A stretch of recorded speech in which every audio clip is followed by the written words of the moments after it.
is up, YouTube? This is Schmitty. In this video, I want to talk a little bit about something I really care deeply about: delivering nutrients directly to where it needs to go in the body. Now, I love bodybuilding. I am a triathlete. I did triathlons for a while. I got injured.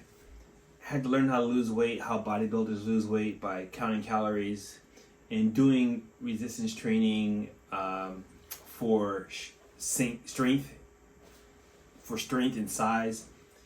And I used to watch Rich Piana back in the day. And Rich Piana always talked about, you should be able to feel that blood getting into the muscle and delivering nutrients or whatever. He should talk about a lot about that, right? And Rich Piana used to talk a lot about real food, right? He would just say real food. He goes, this is my solution, but actually what's better for you is real food. You can get what I got, this is what I have, but actually real food's better for you. So I want to talk today a little bit about vasodilation and what it is, and delivering nutrients, basically, right? So I just recently discovered that, maybe not recently, maybe within the last 2 years, I realized that caffeine is a vasodilator. And even as a triathlete, I used to read stuff about runners who did marathons, and they would drink Coca-Cola because the caffeine in the Coca-Cola would help them burn fat in their bloodstream faster, right? That's what they would say. And actually, it's a little bit more nuanced than that. So as an endurance athlete, I would eat 3 hours before working out or my event, right? So that I'm giving my body time to digest food and make sense of the various nutrients you're giving it. And so I'm not sure that bodybuilders do this, and I find that perplexing as to why nobody times their meals this way so that they can peak at a certain time. So if any of you guys are sprinters, may do this, I don't know, but as an endurance athlete, if you're going to be on a road for 4 hours riding your bike, or if you're going to be riding for 5 hours, a 100-mile ride, you need to know when you're going to eat. You just can't go into it fasted, right? And so this is my philosophy as how you get to deliver nutrients to where it needs to go. So I'm going to first check my friendly ChatGPT-enabled app, Qual AI, and ask it about vasodilation. To define vasodilation in the site-relevant sources in MLA format. So vasodilation refers to widening of blood vessels, resulting in increased blood flow and decreased blood pressure. This process can occur naturally in response to various stimuli, such as exercise, or can be induced by certain medications. According to a review article published in the Journal of Cardiovascular Pharmacology, vasodilation is a complex process that involves the relaxation of smooth muscle cells in the blood vessel walls, as well as the release of various signaling molecules such as nitric oxide and prostaglandins. Another study published in the Journal of Circulation Research found that vasodilation plays a critical role in regulating blood flow and oxygen delivery to tissues throughout the body. Narrative sources from Priest and Sicom 2014 and Archer from 2013. Now, that is the biggest boost to my understanding, because I always had my theoretical knowledge and I theorized this and I even implemented it and it works for me, right? So I'll eat a salad and have coffee with it and feel amazing, right? I usually don't eat salad with dressing unless it's a blue cheese dressing, but anyway, that's besides the point. I saw this definition and my mind is like, oh, of course, yeah, right. So one thing that is in this definition that Rich Piana talks about, he talks about nutrient delivery, and also that one of the tenets of bodybuilding, I understand, is to eat right after you work out, and I always thought it was because so you don't forget, but actually, when you're working out, vasodilation occurs. Your body's vasculature opens up, and you can deliver more oxygen to where it needs to go. So it's probably best that you eat right afterwards, because you're delivering nutrients much more efficiently at that point. And you're writing it down. If you can't, you don't always need to eat right afterwards. I would suggest drink coffee with your meal, and then it will have a similar effect, right?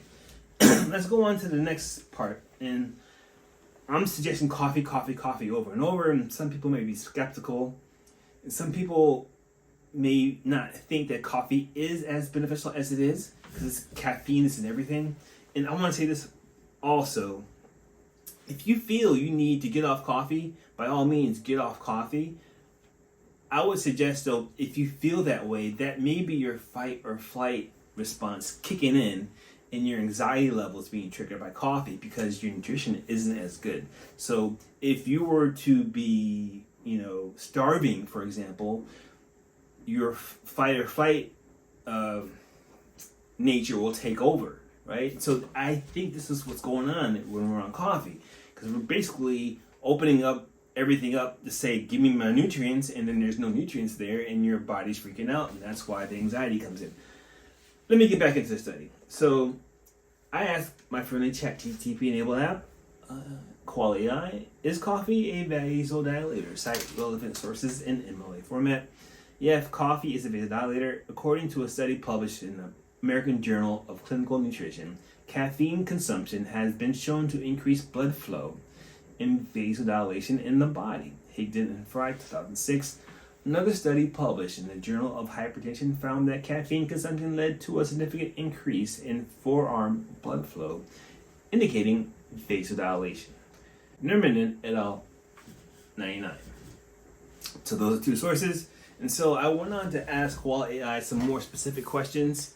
And let's see, what did I get? And, even to double down on Rich Piana saying that exercise facilitates vasodilation.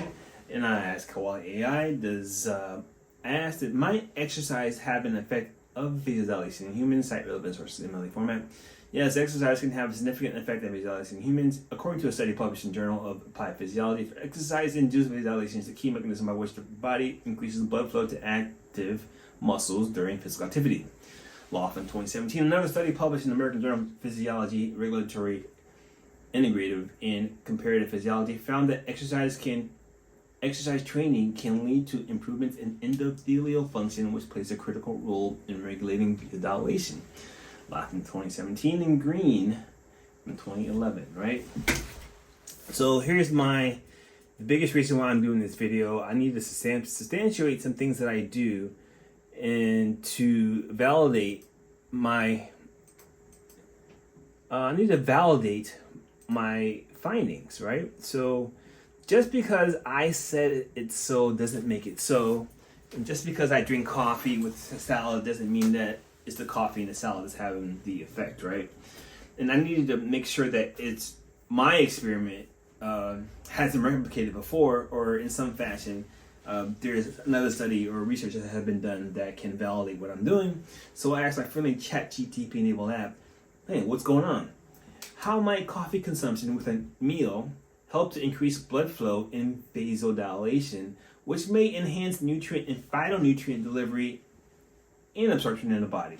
Describe the mechanisms of action and cite relevant sources in MLA format. And it does all this really quickly.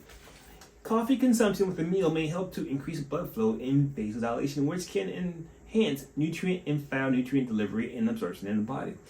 This is because coffee contains caffeine, which has been shown to have vasodilatory effects and can increase blood flow to various tissues. According to a study published in the American Journal of Clinical Nutrition, caffeine consumption has been shown to increase blood flow and vasodilation in the body, which may improve nutrient delivery and absorption. Higdon and Fry, 2006, the same study we studied before. Another study published in the Journal of Hypertension found that caffeine consumption led to a significant increase in the forearm blood flow, indicating vasodilation. Nermanen et al. 99. That's the same two studies that we looked at before.